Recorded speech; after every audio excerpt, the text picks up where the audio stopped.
Bismillahirrahmanirrahim. Assalamualaikum warahmatullahi wabarakatuh. Innal hamdalillah nahmaduhu wa nasta'inuhu wa nastaghfiruh wa na'udzu billahi min shururi anfusina wa sayyiati a'malina. May yahdihillahu fala mudilla lahu wa may yudlil fala hadiya lahu. Asyhadu an la ilaha illallah wa asyhadu anna Muhammadan abduhu wa rasuluh. Allahumma salli wa sallim wa barik ala Muhammad wa ala alihi wa ashabihi ajma'in. Wa usikum nafsi bitaqwallah. Jamaah sekalian, Bapak Ibu yang kami hormati, kita buka lebih dahulu kita dengan bacaan basmalah. Bismillahirrahmanirrahim. Kembali kita bersyukur pada Allah Subhanahu wa taala bisa dipertemukan kembali dalam majelis malam hari ini. Dan kita akan melanjutkan tentang satu bab yang berkaitan dengan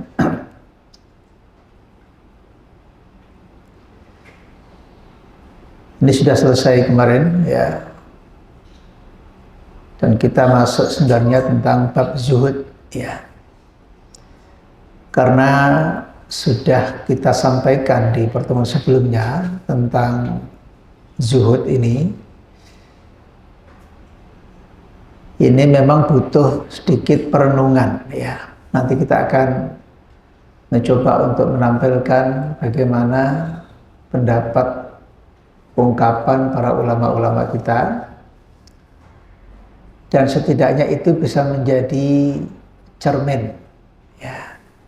Masing-masing kita bisa mengukur seperti apakah kualitas zuhud itu dalam diri kita masing-masing ya. Sekaligus kita juga ingin meluruskan kembali beberapa pandangan yang dipandang keliru dan tidak baik dan tidak produktif. Karena sebagian masyarakat ada yang masih melihat bahwa zuhud itu selalu diidentikan dengan kehidupan yang sangat sederhana. Kadang diidentikan dengan tampilan-tampilan yang tidak enak dipandang.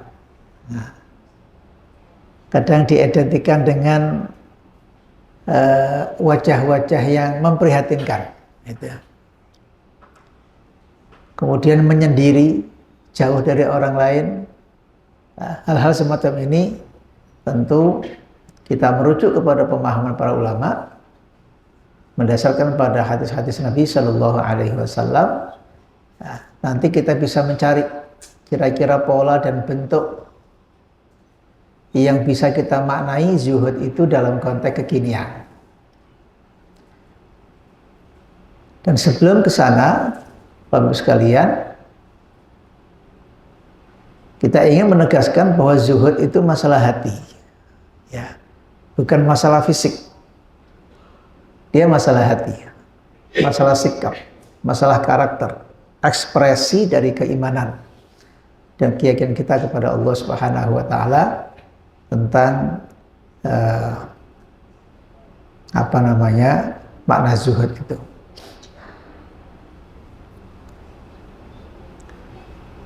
Tentu kalau kita kembali kepada kitab pastinya ya, seperti yang sudah kita bahas sebelumnya, dimulai di sini dari riwayat Abdullah ibn Abul Abbas ya.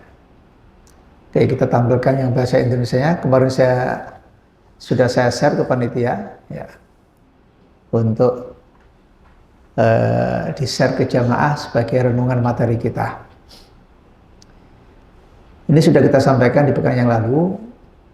Seseorang datang kepada Nabi Shallallahu Alaihi Wasallam dan bertanya, ya Rasulullah, dullani ala amalin idza amiltuhu ahabbani Allah wa ahabbani an-nas. Ya Rasul, tunjukkan kepadaku satu amal, jika aku melakukannya aku mendapatkan dua cinta sekaligus. Cinta Allah dan cinta sesama. Maka sesuai dengan pertanyaan dan harapan, Nabi menjawab muqtadul hal. Selalu jawaban Nabi itu menyesuaikan dengan pertanyaan yang diajukan. Maka jawaban Nabi singkat di sini, izhad fid dunya yuhibbukallah. Zuhudlah kamu dalam urusan dunia. Yuhibbukallah, pasti Allah akan mencintai. Jadi ini hubungan langsung bagaimana kita mensikapi tentang kehidupan. Dunia dengan segala cobaannya, dunia dengan segala godaannya, dunia dengan segala tipu dayanya, ya. Nah, itu bagaimana posisi kita? Ada kalanya Allah mentakdirkan seseorang itu menjadi kaya, ada kalanya Allah takdirkan orang jadi miskin. Ada kalanya Allah takdirkan seseorang jadi pejabat. Sekarang lagi dia rame-rame ini dipanggil, gitu ya. Katanya lebih dari 50 nanti itu. Nah, 46 ya. Ada kalanya pula orang jadi orang biasa. Ada kalanya orang itu populer takdirnya, dikenal di mana-mana, tapi ada kalanya dia orang nggak pernah muncul, tetapi dia sangat berperan. Nah, sebenarnya saat mana kemudian takdir kita ada di situ, dan bagaimana posisi kita mensikapi takdir itu dalam konteks dunia ya, seperti apa? Disitulah tingkat kezuhudan seseorang. Ini butuh perenungan ya, butuh pendalaman dan butuh pemaknaan, sehingga tidak selalu kemudian dipahami zuhud itu harus dalam pengertian serba kebersahajaan gitu. Dan yang kedua, wazhad fi ma indan nas. Zuhudlah kamu terhadap apa yang dimiliki orang lain. Karena seringkali kadang-kadang kita ini terganggu oleh orang lain. Sama-sama waktunya, kenapa dia di luar saya enggak, kenapa dia berhasil saya enggak berhasil. Ya, kemudian tergoda hatinya, kemudian hasad, kemudian dengki. Ya. Dalam persaingan, ya, dalam jabatan, dalam bisnis. Nah, ini seringkali kemudian menggoda, ya. Apalagi orang sudah lemah imannya, nah itu gampang sekali dia tergoda gitu. Maka akhirnya kemudian cenderung akhirnya dia menempuh berbagai macam cara supaya bisa mengungguli temannya, bisa mengungguli pesaingnya dengan cara-cara yang tidak halal. Naudzubillah min dzalik. Fenomena seperti ini akan banyak terjadi di dalam kehidupan sehari-hari kita. Nah, ini penting karena kita punya kacamata sekarang, bagaimana melihat masalah itu dengan kacamata zuhud. Dan mudah-mudahan kita termasuk orang-orang yang bisa bersikap sebagaimana yang diajarkan Rasulullah Sallallahu Alaihi Wasallam. Saya tidak ingin mengulang supaya nanti materi kita bisa dilanjutkan. Jadi secara singkat saja seperti yang kita sampaikan. Kalau secara bahasa zuhud artinya menjauhi, menghindari, meninggalkan. Kemudian dalam konteks zuhud agama itu meninggalkan kecondongan terhadap kecintaan kepada dunia. Singkatnya seperti itu.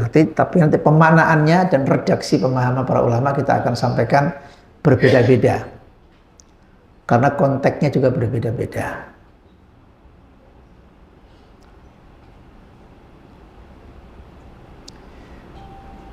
Ada ayat Al-Quran, satu di antara ayat-ayat Al-Quran yang kita jadikan acuan. Dikutip dalam kitab tadi, kitab Tazkiyatun Nufus. Salah satunya firman Allah Subhanahu wa taala dalam surat Ghafir, A'udzubillahi minasyaitonirrajim. Wa qala alladzi amana ya qaumi ittabi'uni ahdikum sabilar rasyad. Dan orang-orang yang beriman dia berkata, wahai kaumku, ikutilah aku. Ahdikum sabilar rasyad, aku akan tunjukkan kepada kalian jalan yang benar. Ya qaumi, ya. Wahai kaumku, ya tentu para nabi ya, yang diserukan oleh Allah Subhanahu wa taala untuk menyampaikan pesan ini kepada umatnya. Ya qaumi, innama hadhil hayatud dunya mata'. Wahai kaumku, sesungguhnya hidup di dunia ini adalah mata, kesenangan. sementara. Wa innal akhirata hiya darul qarar. Dan sungguh akhirat itu adalah negeri yang abadi. Jadi yang kita garis bawahi di sini ada kalimat innama hadhil hayatud dunya mata'. Di ayat yang lain mata'ul ghurur. Ya. Wa mal hayatud dunya illa mata'ul ghurur. Tapi memang aneh dan faktanya begitu. Yang sudah tahu dalil saja kadang-kadang masih tergoda. Nah, gitu kan. Apalagi nggak tahu, yang ngaji aja kadang-kadang masih bisa tertipu, tergoda imannya. Apalagi yang nggak pernah mendengar, nggak pernah merenungkan. Maka betul-betul orientasi hidupnya itu dunia, dunia, dan dunia.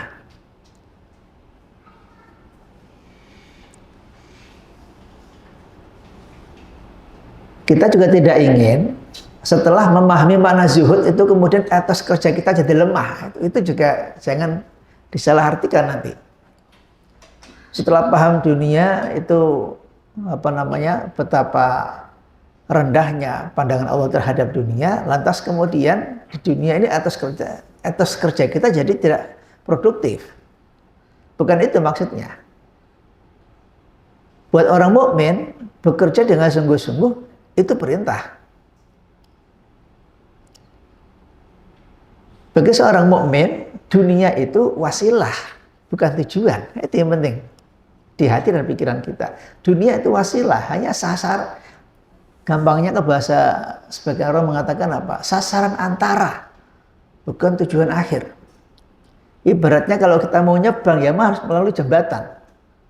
Dunia itu ibarat jembatan saja, jembatan ke negeri akhirat. Maka jangan berhenti di jembatan. Sebagian orang berpikir ya dunia itu segala-galanya dan dunia itu akhir dari segala-galanya. Nah, akidah kita nggak begitu. Selalu diingatkan mangkana yu'minu billahi wal yaumil akhir. Nah, jadi ini makna daripada dunia. Di ayat berikutnya, bal tu'thirunal hayatad dunya wal akhiratu khairu wa abqa. Kenapa justru kalian mementingkan dunia? Energi, pikiran, potensi, semua dikerahkan untuk urusan dunia.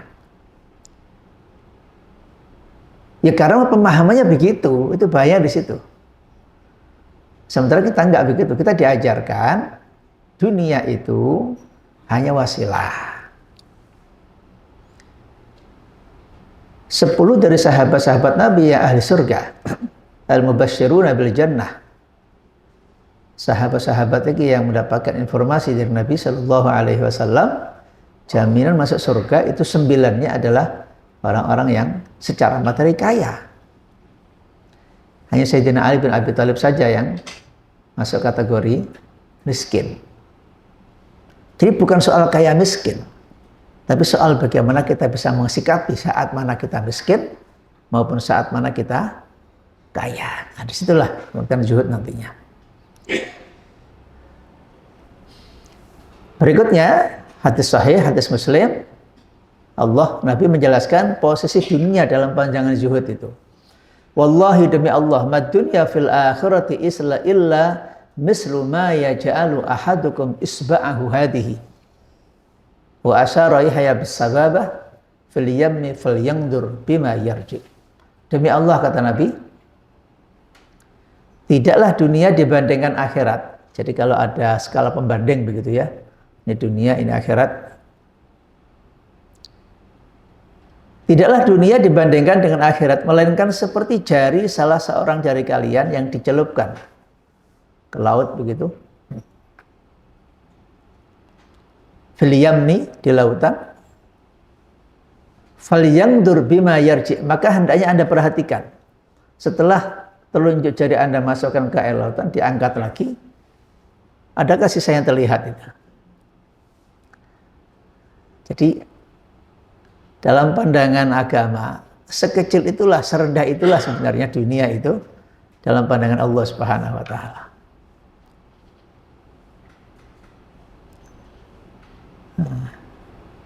Memang di sebagian kalangan sufi, ya, kalangan tasawuf, kalangan orang-orang itu kemudian memang akhirnya mencoba untuk memaknai dan memilih kehidupan yang sangat-sangat sederhana.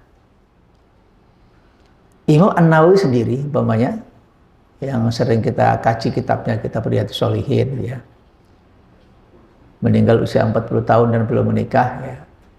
Beliau itu hanya makan dari apa yang diberikan orang tuanya, padahal digaji oleh negara, oleh daulah. Tapi gaji itu nggak pernah sampai ke sakunya, hanya namanya saja, bisa sampai diberikan kepada fakir miskin. Pilihan. Beliau memilih untuk hidup sederhana. Tapi nggak pernah ada satu teman beliau menyalahkan orang yang hidup kaya. Wah, gitulah.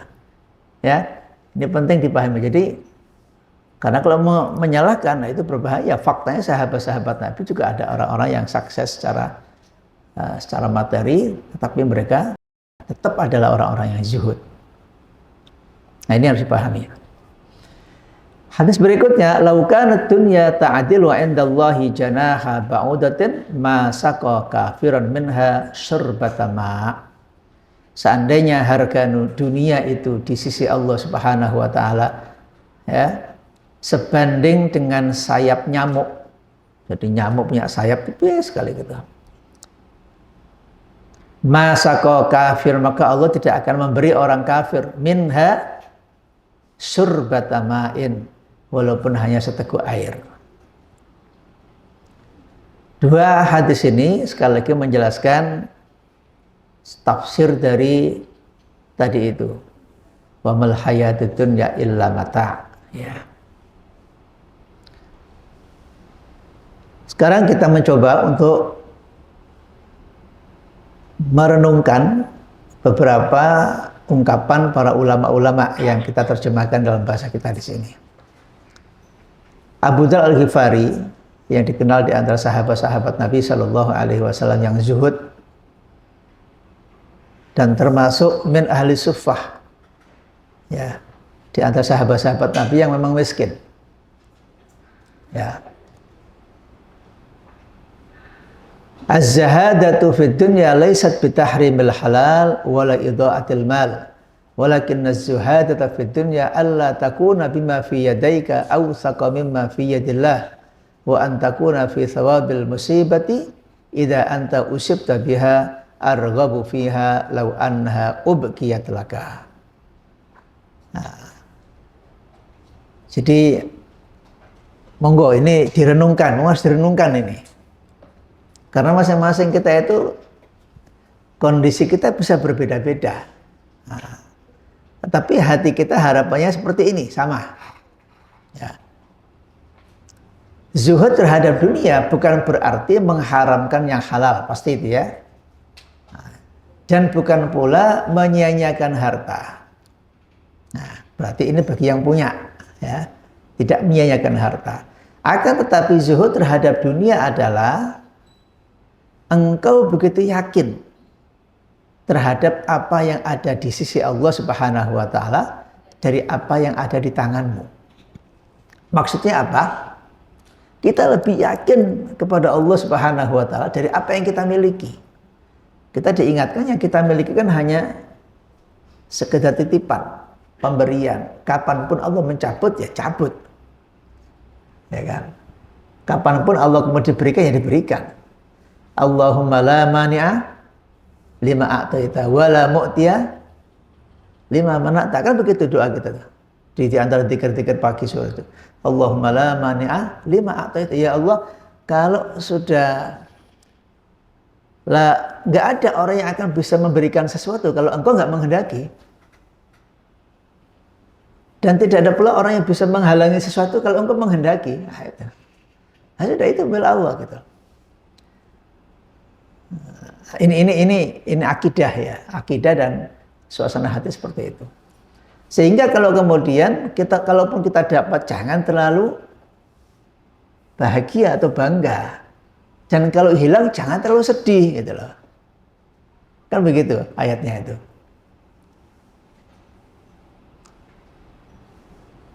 Engkau begitu yakin terhadap apa yang ada di tangan Allah daripada apa yang di tanganmu. Zuhud juga berarti ketika engkau tertimpa musibah, engkau lebih mengharap dari musibah itu pahala daripada kau mendapatkan kembalinya dunia itu lagi padamu. Umpamanya ada barang hilang, atau barang dicuri, atau barang macam-macam lah. Nah, persaingan dari hidup itu hilang, ya sudah. Engkau lebih bersabar ingin mendapatkan pahala dari musibah itu daripada barang itu kembali. Nah, itu kata beliau. Yang namanya takdir kan Allahumma la mani'a lima ataita wa la mu'tiya lima manata. Nah, sudah. Ya mohon maaf, dalam hidup sehari banyak kan ada orang yang berhutang janji seminggu, sebulan, setahun nggak bayar-bayar gitu. Padahal waktu hutangnya meyakinkan. Nangis-nangis datangnya hutang itu, wah, betul-betul saya itu betul. Insya Allah di tanggal sekian. Yes. Jadi mau coba Bangladesh. Itu kan. Kalau begitu sebulan baik. Semacam-macam menghindar terus gitu ya. Anda pun yang ketika membantu nggak ikhlas, sedih terus. Ya Allah, duitku sedih gak balik-balik, cari janji saulan, rangulan, setahun. Stres juga akhirnya. Kenapa Anda terlalu kemudian memikirkan begitu? Saya yakin di antara Bapak sekarang ada yang mengalami kan? Ya kita banyak pengalaman lah, kita punya pengalaman ya. Gagal, sukses, itu ya begitu. Coba bisnis gagal lagi, nggak bakat kayaknya. Nah, gitu. Ya sudah. Nah ini penting ya. Coba di halaman sampingnya kita baca di sini beberapa pernyataan ulama yang lain. Yunus bin Masyarah mengatakan yang termasuk zuhud adalah samanya pujian dan celaan ketika berada di atas kebenaran. Artinya jangan mau dipuji, mau dicela orang, nggak ada masalah. Selama Anda yakin itu benar. Dikritik nggak apa-apa, monggo, terima kasih, matur suwun. Gitu ya. Anda yakin benar, tapi ada orang nggak setuju, ada orang nggak cocok, ada orang berbeda pendapat, monggo nggak apa-apa. Jangan terlalu dipikir. Apalagi urusan pribadi, tapi kalau urusan sosial, ya Anda harus berpikir maslahat lebih besar buat orang lain. Bedakan ya. Kalau hak pribadi, ya silakan sudah itu. Maka dalam Islam itu ada prinsip yang namanya masalih mursalah. Kepentingan umum dahulukan daripada kepentingan pribadi. Dalam bahasa tazkiyah juga ada yang namanya ithar. Satu derajat dari mahabbah yang namanya ithar. Ithar itu lebih mendahulukan orang lain daripada mendahulukan dirinya. Nah, ya mudah diucapkan, tapi prakteknya ini harus kita sama-sama butuh melatih dan membiasakan. Abu Sulaiman menyatakan, janganlah engkau mempersaksikan seorang pun dengan zuhud, karena zuhud sebenarnya adalah urusan hati. Nah, aduh Pak, itu orangnya zuhud sekali itu, Masya Allah zuhud. Tampilnya itu sederhana sekali. Belum tentu. Nah, memang kita ini nahkumu bidzawahir. Ya, kita melihat orang dari tampilan yang ada. Tetapi Allah itu sesungguhnya paling paham tentang hatinya. Tapi kalau Anda melihat orang itu zuhud, kesehariannya memang zuhud. Ya mungkin Anda boleh bersaksi meskipun ya. Ada orang zuhud dan dia tampilannya perlente, tampilannya ganteng, gagah, bersih, zuhud, banyak. Saya juga sering bertemu dengan beberapa orang yang luar biasa. Kalau infaknya nggak mikir, wakafnya nggak mikir, gitu. Nggak mikir nilainya sudah. Oh iya, ya. Ada orang yang begitu itu. Dan cocok dengan tampilannya. Tampilannya juga kelihatan orang kaya. Tapi sedekahnya udah miskin, nggak infak lagi. Nah ini luar biasa. Al-Hasan al-Basri mengatakan orang yang zuhud adalah yang melihat orang lain, lantas ia katakan orang tersebut lebih baik daripadaku. Nah, jadi tidak membanggakan dirinya atas orang lain. Nah, ini sering kali kita juga begitu. Ente apa ente itu? Ente masih anak kecil, ente masih... Wah, sering kali bahasa-bahasa itu dipakai untuk merendahkan orang lain. Dan untuk menunjukkan, wah, bahwa saya itu punya posisi. Saya itu apa yang coba kalau ada begitu kita hindarilah. Bahasa-bahasa yang begitu itu menunjukkan ketidakdewasaan kita. Ya. Meskipun Anda punya hak untuk dihormati, ya. Tapi dalam konteks mendidik kadang-kadang perlu, ya. Namanya mendidik anak gitu kan. Ini perlu juga untuk melatih, ya. Ya, kadang-kadang anak itu nggak ngerti wong tua, apalagi dalam kultur Jawa ya. Orang ngerti apa Pak? Nah, orang ngerti salah bowo, gitu. Nggak ngerti unggah-ungguh. Ya. Nah, itu karena orang tuanya nggak pernah ngajarkan. Nggak bisa menempatkan orang pada posisinya. Tidak bisa menghargai orang. Dipadak no kabeh gitu. Nom tuwo. Nah, saya kira kalau dalam madzhab Syafi'i, al-'adatu muhakkamah. Kebiasaan yang berlangsung di masyarakat, selama kebiasaan itu nggak bertentangan dengan syariat, itu menjadi hukum.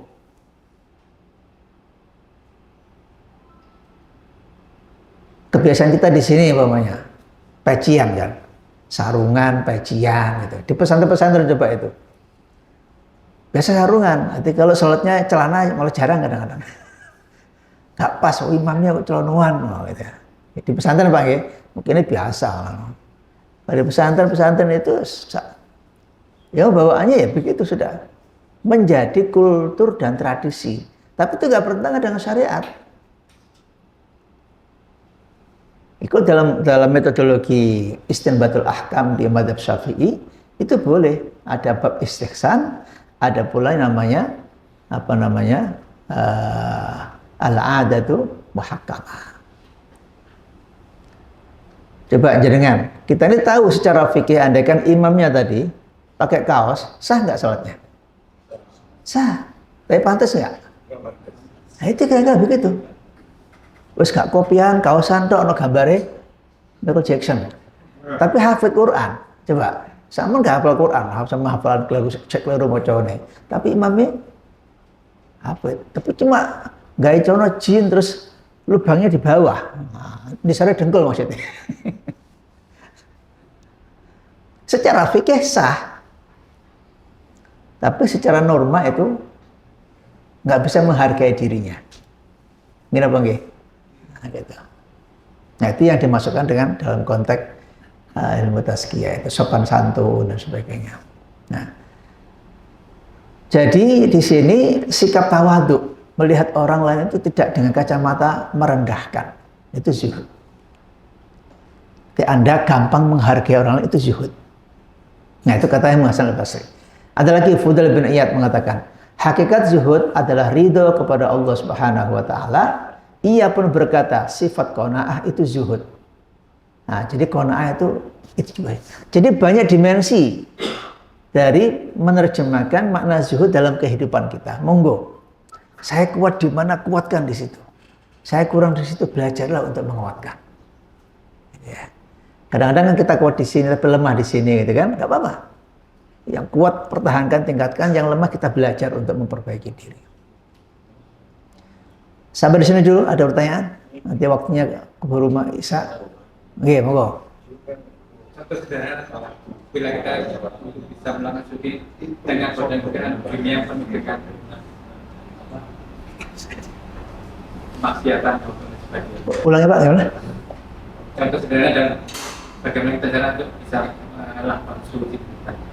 Terus yang pada keluarga kami dengan godaan-godaan maksiatan dunia. Ya kalau saya Pak, menurut saya pertama memang itu ya menanamkan akidah ya, karena akidah itu kepercayaan. Tetapi akidah yang benar itu akidah yang didasarkan pada ilmu. Karena percaya nggak ada ilmunya itu repot juga, ya. Boleh jadi percayaan kita malah salah. Betul Pak? Makanya Imam Bukhari itu dalam satu bab Sahih Bukharinya ada bab yang namanya al-ilmu qabla al-qauli wal amali. Satu bab yang disebut dengan bab ilmu, pentingnya ilmu sebelum bicara dan sebelum berbuat. Jadi orang berbicara dasarnya harus ilmu. Orang bersikap dasarnya harus ilmu. Disitulah rahasia dari kalimat talabul ilmi faridatun ala kulli muslim. Memahami Allah saja harus dengan ilmu. Dalam surat Muhammad Allah mengatakan fa'lam annahu la ilaha illallah. Jadi penting di sini nih. Majelis seperti ini penting. Kita kontemplasi, kita merenung lagi, kemudian kita mengukur diri. Nah, sehingga nanti sikap kita itu, kita yakin, saya bersikap begini itu benar, saya punya dalilnya, saya punya pendapatnya, saya punya pemahaman ulama-ulama kita. Nah, setelah kita paham seperti ini, silakan kemudian konteksnya dibawa dalam konteks kehidupan yang berbeda-beda. Bagaimana di jalan, bagaimana di rumah, bagaimana berbisnis, bagaimana mendidik anak, bagaimana di dunia sosial, di medsos, di dunia politik. Itu kan hanya macam-macam saja kehidupan itu kan. Ekonomi, sosial, politik, pendidikan, budaya, seni, itu kan macam-macam saja. Bagaimana cara kita bisa memaknai zuhud ketika kita ada di wilayah-wilayah yang berbeda-beda. Wallah, menurut saya kok begitu. Ya. Hidup itu luas Pak ya, macam-macam peran hidup itu. Tapi zuhud bisa dimainkan di mana-mana. Itu yang saya maksudkan. Tadi Hasan Al-Basri dalam konteks kita bergaul dengan teman, jangan merasa paling tinggi. Nah, contoh begitu. Artinya apa? Mampu menghargai orang. Tapi juga jangan terbalik, memang dia itu nggak bener, nggak bodoh, kemudian dibilang wong pinter, tambah keliru kan kita. Akhirnya orang kemudian mengambil kalimat Anda bahwa dia itu orang yang layak padahal dia nggak ngerti. Nah, ini kan malah bahaya kan? Maunya kita memuliakan tapi salah bahasa. Sehingga dipahami orang lain malah menyesatkan. Oh iya, masa teman saya yang ngomongnya ini ulama besar. Oh, berarti temannya Ustaz besar, berarti dia juga orang besar juga. Yang lain salah paham. Jadi monggo lah masing-masing kita bisa mengukur dan meletakkan. Insya Allah kalau niat kita benar, kemudian kita berhati-hati dengan kalimat yang selektif, yang juga berhati-hati, bismillah. Bahwa kemudian 1-2 kadang orang salah paham, sudah ya Allah, itu bukan wilayah saya ya Allah. Ada lagi? Oke, kalau nggak ada kita lanjutkan dulu. Ibnu Rajab Al-Hambali radhiyallahu anhu terhadap 3 unsur dari pengertian zuhud. Beliau mengatakan zuhud adalah yakin bahwa apa yang ada di sisi Allah itu lebih diharapkan dari apa yang ada di sisinya. Tadi sudah. Yang kedua, zuhud adalah jika seorang hamba ditimpa musibah dalam hal dunia berupa hilangnya harta, anak atau selainnya, maka ia lebih mengharap pahala dari musibah tersebut daripada dunia. Tadi sudah. Yang ketiga, zuhud adalah keadaan seseorang ketika dipuji ataupun dicela dalam kebenaran dia bersikap sama saja. Ya. Dipuji alhamdulillah, kemudian dicela nggak apa-apa, sabar gitu Pak. Kayak lendeh Pak, tapi angel Pak gitu Pak, angel gitu. Lu profil, tapi yang ngomong begini ngomongnya gampang, prakteknya kadang-kadang juga susah. Oh, diomongi pisan jawabnya pengit pitu malah. Dalam zuhud. Lawan katanya. Nah, ya macam-macam mungkin ya. Zuhud itu bisa sombong, ya bisa al-kibr. Kalau al-kibr juga dimaknai batarul haq, menantang, melawan apa? Melawan kebenaran ya. Salah satu makna takabur melawan kebenaran. Baik, kita dengarkan azan sebentar. Allahu Akbar. Baik Bapak Ibu yang kami hormati, tambahkan sedikit. Ini ada semacam satu diskusi ya, pertanyaan. Sa'ala rajul al-Hasan al-Basri. Seseorang bertanya kepada Hasan al-Basri. Hasan al-Basri sangat dikenal sebagai orang yang sangat tampil sederhana. Ya. Ma sirru zuhdika fid dunya ya Imam? Wahai Imam Hasan al-Basri, apa rahasia sikap zuhudmu di dunia ini? Faqala arba'atu asya. Imam Hasan al-Basri mengatakan ada 4 hal. Alim, yang pertama, alim tu anna rezeki la ya'khudhu ghairi fa'atma'innu fatma'anna qalbi. Aku tahu rezekiku tidak akan diambil orang lain, karena itu hatiku selalu tenang. Wa ma min dabbatin illa 'alallahi rizquha. Semua orang rezekinya beda-beda, Pak. Langsung berangkat pagi, mulai bengi ya pancet teh. Masih pancet ya gak suge-suge. Ya. Ada yang kata yang ngomah, ya gak ketok. Tapi duitnya akeh. Ya beda-beda ya. Kata orang Jawa, sawang sinawang. Nah, gitu ya. Sawang sinawang. Jadi kata beliau, ya kenapa saya galau gitu loh. Rezeki itu Allah sudah ngatur kok. Nggak akan kemana-mana, yang penting kita usaha. Nah yang kedua, kata beliau, wa alimtu anna amali la yaqumu bihi ghairi fastaghaltu bihi wahdi. Aku tahu amalku tidak akan dikerjakan orang lain, karena itulah aku sibuk beramal sendiri. Beramal soleh. Nggak ada yang bisa menggantikan amal kita oleh orang lain, kemudian kita dapat pahalanya. Nggak mungkin kan? Yang bekerja dia yang dapat pahala kita, ya enggak. Kecuali kita mengajarkan orang itu kemudian man dalla ala khairin falahu mislu ajri fa'ilihi. Yang ketiga, aku tahu Allah Ta'ala selalu memperhatikanku, karena itulah aku malu jika Allah melihatku sedang dalam maksiat. Nah, ini kan luar biasa, muraqabatullah ini. Kayak CCTV gitu kan. Saya malu, Allah kan nggak pernah lengah kan. Wal hayyul qayyum la ta'khudhuhu sinatun wala naum. Nggak pernah Allah lengah. Malu aku kalau maksiat. Nah, ini latihan kita ya. Kita masih maksiat juga, tapi Allah istighfar gitu ya. Dan kita maksiat juga. Dan yang keempat, dan aku tahu kematian itu sudah menungguku. Karena itulah aku selalu menambah bekal untuk hari dipertemukannya aku dengan kematian. Fa idza jaa ajaluhum la yastakhiruna sa'atan wa la yastaqdimun.